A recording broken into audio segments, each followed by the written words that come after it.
எங்கள் வீட்டில் இருக்கிற பொண்ணுங்கள்லாம் அடிக்கடி ஒரு வார்த்தை யூஸ் பண்ணுறது உண்டு. நான் தான் பிரசவ வலியை தாண்டியிருக்கேன், நான் தான் அதிக வலியை சுமந்திருக்கேன் அப்படின்னு அதிகமாக நம்ம ஹஸ்பண்ட் கிட்ட சொல்கிறது உண்டு. அதில் நான் கூட. இங்கே எத்தனை பேத்துக்கு ஆண்களோட வலி தெரியும் தெரியல.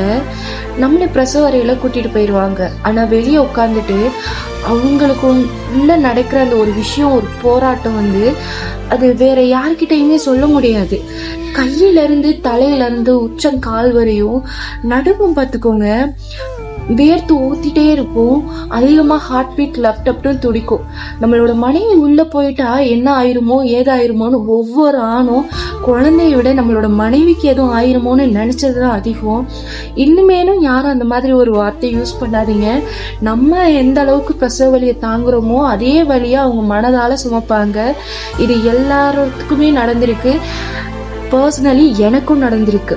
ஸோ கேர்ஃபுல்லாக பேசுங்க. நம்மளோட லைஃப் நமக்கு ரொம்ப முக்கியம். அதில் அதிகமான வார்த்தை நம்ம யூஸ் பண்ணுறது அதிக பேர்த்து காயப்படுத்தும். So careful.